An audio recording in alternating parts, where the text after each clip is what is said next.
انبیاء کو بھی اجل آنی ہے، مگر ایسی کہ فقط آنی ہے۔ الحمدللہ رب العالمین، والصلاة والسلام علی سید المرسلین، اما بعد فاعوذ باللہ من الشیطان الرجیم، بسم اللہ الرحمن الرحیم۔ الصلاة والسلام علیک یا رسول اللہ، وعلی آلک واصحابک یا حبیب اللہ۔ الصلاة والسلام علیک یا نبی اللہ، وعلی آلک واصحابک یا نور اللہ۔ مدنی چینل کے ناظرین، الحمدللہ عز وجل انبیاء کرام کے واقعات کے ساتھ ایک بار پھر حاضر ہیں۔ اچھی اچھی نیتوں کے ساتھ آپ بھی ہمارے ساتھ سلسلے میں شامل رہیے کہ مسلمان کی نیت اس کے عمل سے بہتر ہے، اور جتنی اچھی نیتیں زیادہ اتنا اجر بھی زیادہ۔ سرکار نامدار مدینے کے تاجدار صلی اللہ تعالی علیہ وآلہ وسلم کا فرمان باقرینہ ہے، جمعہ کے دن مجھ پر کثرت سے درود بھیجا کرو، کیونکہ یہ یوم مشہود ہے۔ اس دن فرشتے حاضر ہوتے ہیں۔ جب کوئی شخص مجھ پر درود بھیجتا ہے تو اس کے فارغ ہونے تک اس کا درود میرے سامنے پیش کر دیا جاتا ہے۔ حضرت سیدنا ابو درداء رضی اللہ تعالی عنہ کا بیان ہے کہ میں نے عرض کی، یا رسول اللہ صلی اللہ تعالی علیہ وآلہ وسلم، اور آپ کے وصال کے بعد کیا ہوگا؟ ارشاد فرمایا، ہاں میری ظاہری وفات کے بعد بھی میرے سامنے اسی طرح پیش کیا جائے گا۔ ان اللہ حرم علی الارض ان تأکل اجساد الانبیاء، یعنی اللہ تعالیٰ نے زمین کے لیے انبیاء کرام علیہم السلام کے جسموں کا کھانا حرام کر دیا ہے۔ فنبی اللہ حی یرزق، پس اللہ کا نبی زندہ ہوتا ہے اور اسے رزق بھی عطا کیا جاتا ہے۔ سیدی اعلیٰ حضرت کا خوب کہتے ہیں، تو زندہ ہے واللہ، تو زندہ ہے واللہ، تو زندہ ہے واللہ، تو زندہ ہے واللہ، میرے چشم عالم سے چھپ جانے والے۔ صلو علی الحبیب صلی اللہ تعالی علی محمد وعلی آلہ وصحبہ وبارک وسلم۔ مدنی چینل کے ناظرین، آج اللہ کے پیارے حبیب صلی اللہ تعالی علیہ وآلہ وسلم کی حیات طیبہ کے اہم ترین واقعہ کو یہاں ہم ذکر کرنے کی سعادت حاصل کریں گے، اور اس واقعہ کو قرآن پاک میں اللہ تبارک و تعالی نے سورہ بنی اسرائیل اور سورہ نجم میں تفصیل کے ساتھ بیان فرمایا، اور وہ واقعہ ہے نبی کریم صلی اللہ تعالی علیہ وسلم کہ معراج کا واقعہ۔ یہ عظیم الشان معجزہ بھی ہے، اور نبی کریم صلی اللہ تعالی علیہ وآلہ وسلم کی عظمت اور شان کا ایک بہت تفصیلی بیان بھی ہے۔ اللہ تبارک و تعالی نے 15ویں پارے کے آغاز میں اس واقعہ کو بیان کیا۔ فرمایا، سبحان الذی اسری بعبدہ لیلا من المسجد الحرام الی المسجد الاقصی الذی بارکنا حولہ لنریہ من آیاتنا انہ هو السمیع البصیر۔ ترجمہ کنز الایمان، پاکی ہے اسے جو راتوں رات اپنے بندے کو لے گیا مسجد حرام یعنی خانہ کعبہ سے مسجد اقصی تک، جس کے گردا گرد ہم نے برکت رکھی کہ ہم اسے اپنی عظیم نشانیاں دکھائیں، بے شک وہ سنتا دیکھتا ہے۔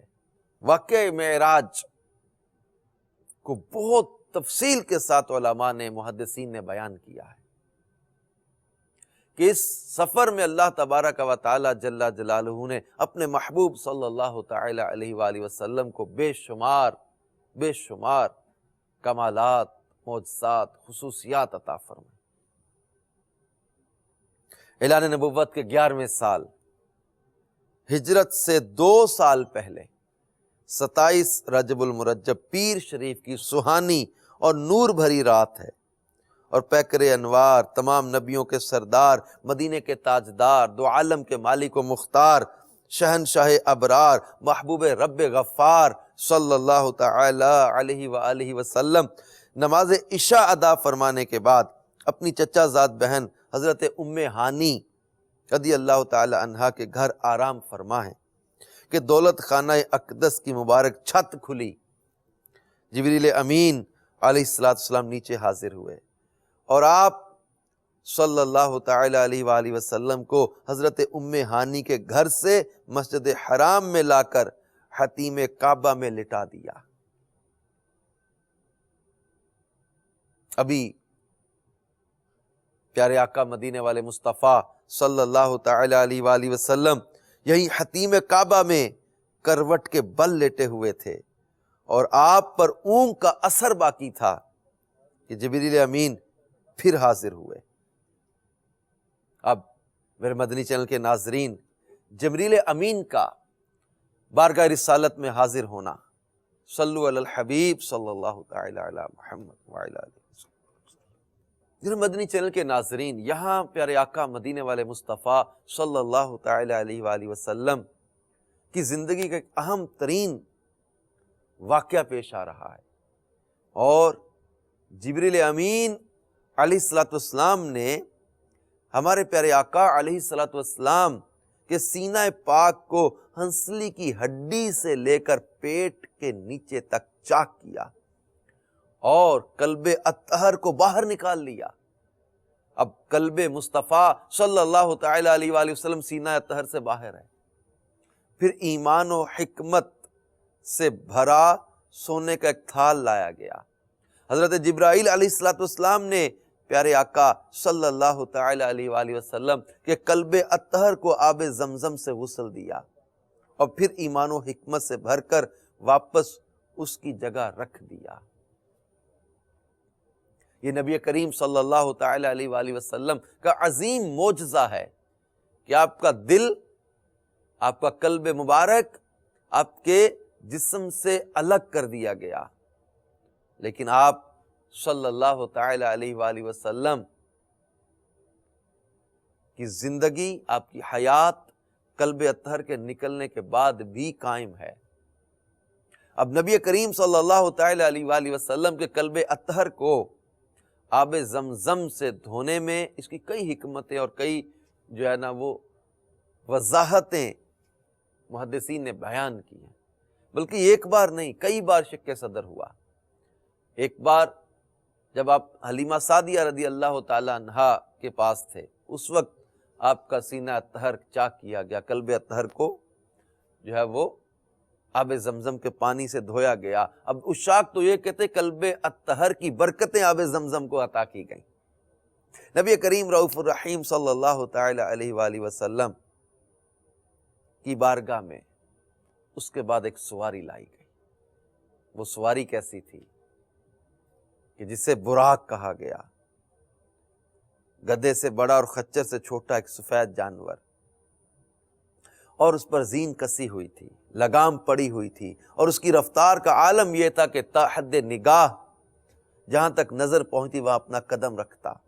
بلندی پر چڑھتے ہوئے اس کے ہاتھ چھوٹے اور پاؤں لمبے ہو جاتے، اور نیچے اترتے ہوئے ہاتھ لمبے اور پاؤں چھوٹے ہو جاتے، اور سرور کائنات صلی اللہ تعالی علیہ وسلم نے جب براق پر سوار ہونے کا ارادہ فرمایا تو وہ خوشی سے جھومنے لگا اور اچھل کود شروع کر دی۔ یہ دیکھ کر جبریل امین نے اپنا ہاتھ اس کی گردن کے بالوں کی جگہ پر رکھا اور فرمایا، براق تجھے حیا نہیں آتی؟ خدا ذوالجلال کی قسم، ان سے زیادہ عزت و کرامت والی کوئی ہستی تجھ پر سوار نہیں ہوئی۔ یہ سن کر براق حیا کے مارے پسینے پسینے ہو گیا اور اچھل کود ختم کر کے پرسکون ہو گیا۔ اب میرے مدنی چینل کے ناظرین، اللہ کے حبیب صلی اللہ تعالی علیہ وسلم کے اعزاز کے لیے جبریل امین حاضر ہوئے، براق لایا گیا، یعنی اللہ کی طرف سے یہ محبوب کے لیے بلاوا تھا۔ ایک طرف جناب موسیٰ علیہ نبینا علیہ الصلوۃ والسلام کے واقعہ کو قرآن نے بیان کیا، وہ ہم اپنے ذہن میں رکھیں کہ جناب موسیٰ علیہ الصلوۃ والسلام دیدار کے طالب، لیکن اللہ کے پیارے حبیب صلی اللہ تعالی علیہ وآلہ وسلم کو بلایا جا رہا ہے، یہ مطلوب ہیں، جبریل حاضر ہو رہے، براق، اور یہ تمام اہتمام تھے۔ یہ کوئی کسی کے ذہن میں یہ نہ آئے کہ شاید حضور صلی اللہ تعالی علیہ وآلہ وسلم براق کے محتاج تھے یا جبریل کے محتاج تھے، ایسا نہیں تھا۔ یہ سب ان کی شان و عظمت اور تکریم کے لیے تھا، یہ سب اہتمام جو تھے۔ اب پھر براق پر سوار ہو کے سرکار مدینہ صلی اللہ تعالی علیہ وآلہ وسلم کا سفر مسجد اقصیٰ کی طرف شروع ہوتا ہے۔ امام بصیری رحمت اللہ تعالی علیہ کیا خوب کہتے ہیں، یعنی آپ نے معراج کی شب حرم کعبہ سے حرم بیت المقدس تک اس شان سے سفر کیا جیسے 14ویں رات کا چاند سخت تاریک رات کے اندھیروں میں نور بکھیرتا ہوا چلتا ہے۔ اس نورانی سفر میں فرشتوں کے سردار حضرت جبریل امین بھی آپ کے ساتھ تھے۔ اب میرے مدنی چینل کے ناظرین، سفر معراج کا آغاز ہوتا ہے۔ اللہ کے حبیب صلی اللہ تعالی علیہ وسلم کی سواری چلی۔ دوران سفر حضرت جبرائیل امین علیہ الصلوۃ والسلام نے رحمت عالم نور مجسم صلی اللہ تعالی علیہ وسلم کو اتر کر نماز پڑھنے کے لیے کہا۔ آپ نے نماز ادا فرمائی۔ جبریل نے عرض کیا، آپ نے طیبہ یعنی مدینہ شریف میں نماز پڑھی ہے، اس کی طرف آپ کی ہجرت ہوگی۔ پھر ایک اور مقام پر نماز پڑھی، وہ مقام طور سینا۔ پھر ایک اور مقام پر نماز ادا کی، بیت لحم یعنی جہاں حضرت عیسیٰ علیہ السلام کی ولادت ہوئی۔ صلو علی الحبیب صلی اللہ تعالی علی محمد وعلی آلہ وصحبہ وبارک۔ میرے مدنی چینل کے ناظرین، یہاں ایک بات کہ سفر معراج کے دوران نبی کریم صلی اللہ تعالی علیہ وسلم نے 3 مقامات پر نماز ادا کی راستے میں، تو اسے پتہ چلا کہ متبرک مقامات پر نوافل ادا کرنا یہ اللہ کے پیارے حبیب صلی اللہ تعالی علیہ وسلم کی بھی مبارک ادا ہے۔ جب مکہ المکرمہ مدینہ المنورہ کی حاضری ہوتی ہے، کئی مبارک مقامات، کئی متبرک جگہیں، کئی یادگاریں، کئی مساجد، کئی مزارات کے قرب والی جگہیں، کئی اللہ کے حبیب صلی اللہ تعالی علیہ وآلہ وسلم کے معجزات اور کمالات کی یادگار جگہیں، اور وہاں نماز پڑھنے کا اتنا سکون و راحت نصیب ہوتی ہے۔ بہرکیف سرکار مدینہ صلی اللہ تعالی علیہ وآلہ وسلم ارشاد فرماتے ہیں کہ میرا گزر حضرت موسیٰ علیہ السلام کی قبر پر سے ہوا، رأیت موسیٰ وہو قائم یصلی فی قبرہ، فرماتے ہیں کہ میں نے موسیٰ علیہ السلام کو دیکھا کہ وہ اپنی قبر میں کھڑے نماز پڑھ رہے تھے، اور اللہ کے پیارے حبیب صلی اللہ تعالی علیہ وسلم مسجد اقصیٰ کی طرف پہنچے۔ وہاں سارے انبیاء کرام جمع ہیں، وہاں سرکار مدینہ صلی اللہ تعالی علیہ وآلہ وسلم انبیاء کرام کی امامت کرواتے ہیں۔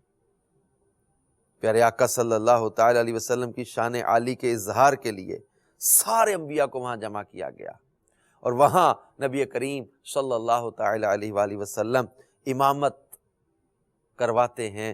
اور امام بصیری رحمت اللہ تعالی علیہ اس معراج کی رات انبیاء کی امامت کے مقام کا ذکر کرتے ہوئے کہتے ہیں وَقَدَّمَتْكَ جَمِيعُ الْأَنْبِيَاءِ بِهَا وَالرُّسُلِ تَقْدِيمَ مَخْدُومٍ عَلَى خَدَمِي، یعنی بیت المقدس میں تمام انبیاء اور رسول نے آپ علیہ الصلوۃ والسلام کو آگے کیا جیسے مخدوم اپنے خادموں کے آگے ہوتا ہے۔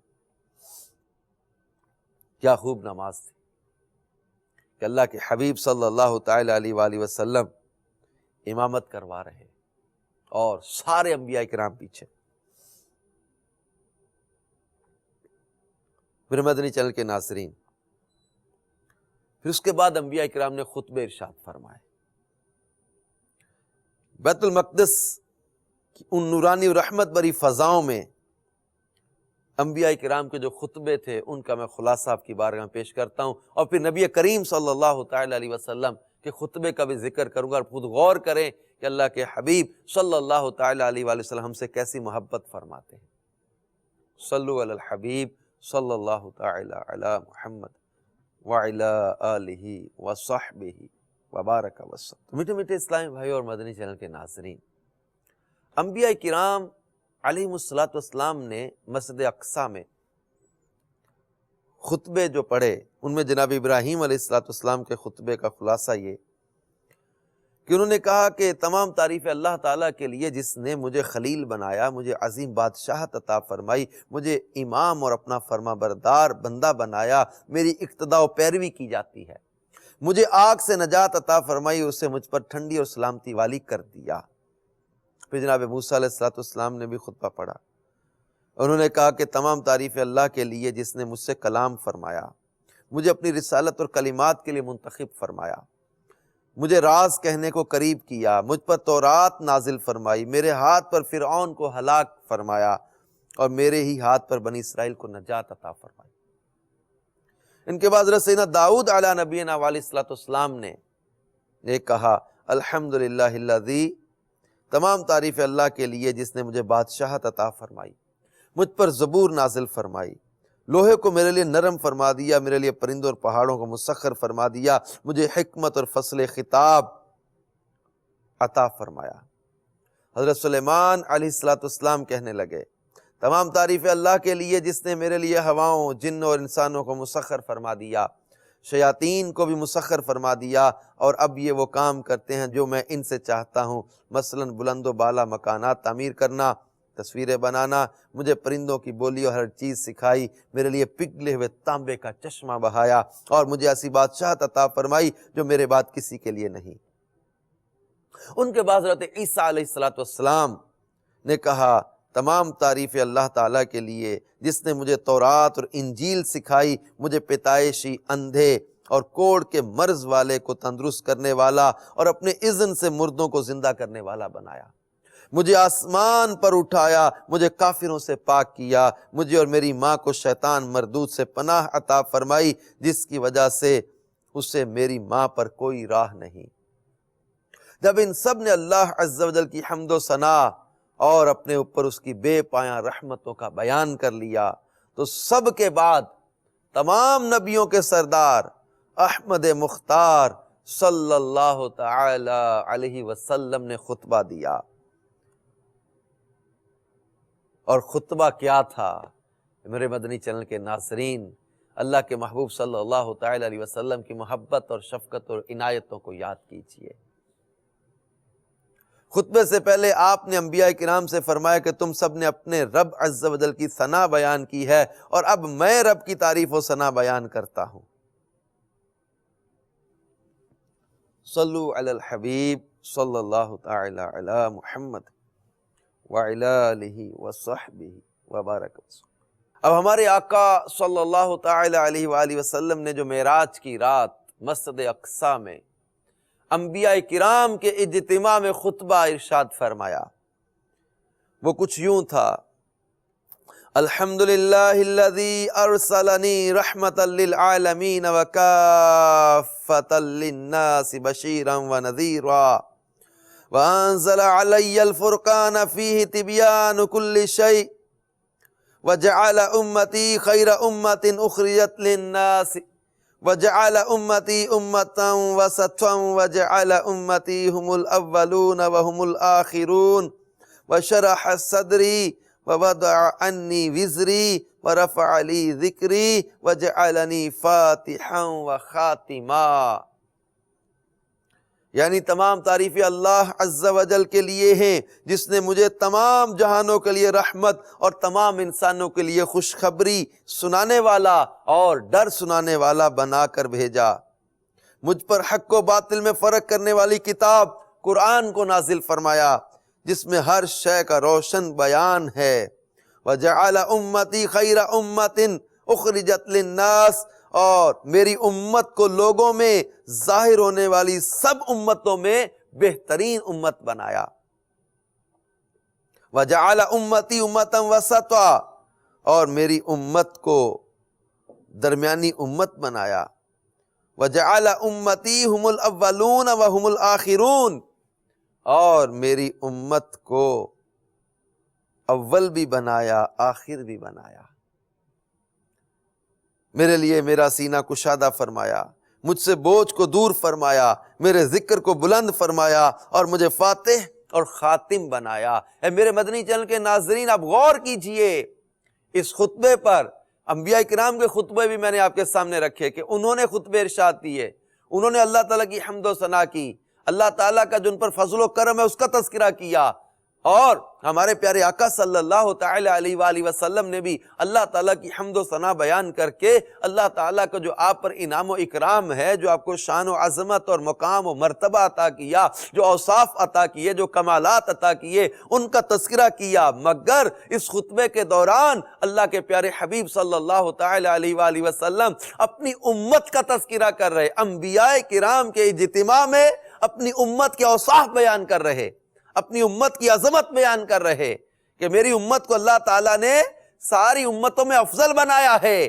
سید اعلیٰ حضرت کیا خوب کہتے نا کہ جو نہ بھولا ہم غریبوں کو رضا، یاد اس کی اپنی عادت کیجئے۔ جو انبیاء کرام کے اجتماع میں ہمیں نہ بھولے، انبیاء کے اجتماع میں اپنی امت کے اوصاف بیان کر رہے ہیں۔ اب امت اپنے آقا صلی اللہ تعالی علیہ وآلہ وسلم کے اوصاف و کمالات کو بیان کرتے ہوئے اگر ہیزیٹیشن محسوس کرے، اگر ہچکچاہٹ محسوس کرے، تو غور و فکر کرنے کی ضرورت ہے کہ جب اللہ کے پیارے حبیب صلی اللہ تعالی علیہ وآلہ وسلم خود اپنے اوصاف بیان کر رہے، تو اللہ کے حبیب صلی اللہ تعالی علیہ وسلم کے اوصاف و کمالات بیان کرنا یہ سنت رسول بھی ہے۔ اور قرآن پاک میں اللہ تبارک و تعالی نے اپنے پیارے حبیب صلی اللہ تعالی علیہ وآلہ وسلم کے اوصاف و کمالات کو جگہ جگہ بیان کیا۔ تو یہ اللہ تبارک و تعالی کا بھی طریقہ ہے، صحابہ کرام کا بھی طریقہ ہے کہ اللہ کے حبیب صلی اللہ تعالی علیہ وآلہ وسلم کے اوصاف و کمالات کو بیان کیا جائے۔ اولیاء کرام کا طریقہ رہا ہے۔ اب یہ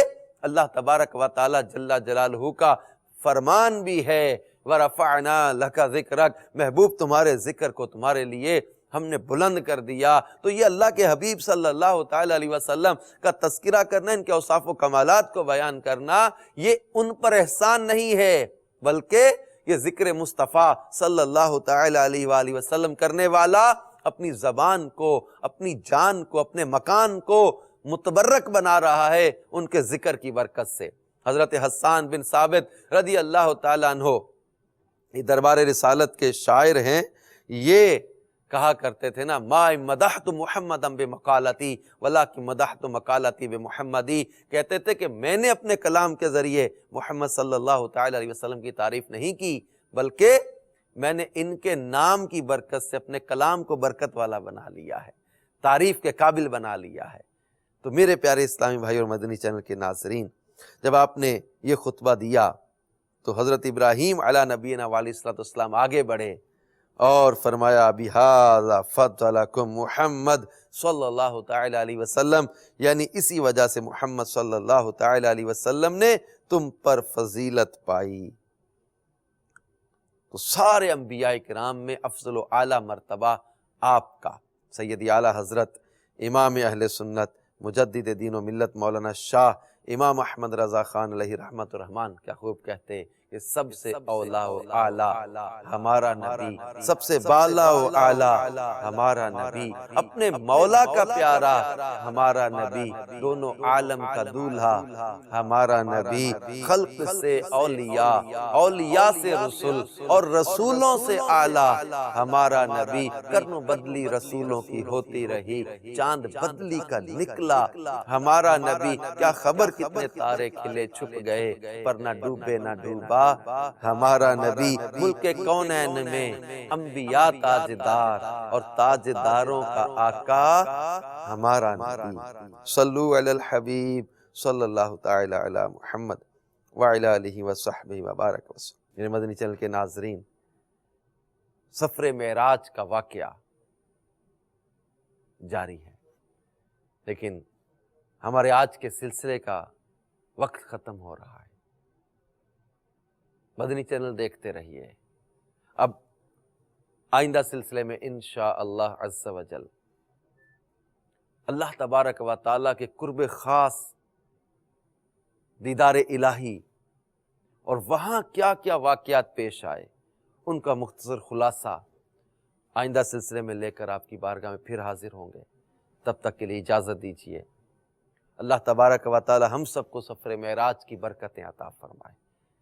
اللہ اپنے محبوب کا صدقہ ہمیں دنیا اور آخرت کی برکتیں عطا فرمائے۔ انشاءاللہ عز و جل آئندہ سلسلے میں پھر سفر معراج ہی کے حوالے سے کچھ اہم واقعات لے کر حاضر ہوں گے۔ اللہ تبارک و تعالی ہم سب کو دنیا اور آخرت کی برکتیں عطا فرمائے۔ آمین بجاہ النبی الامین صلی اللہ تعالی علیہ وآلہ وسلم۔ انبیاء کو بھی اجل آنی ہے، مگر ایسی کہ فقط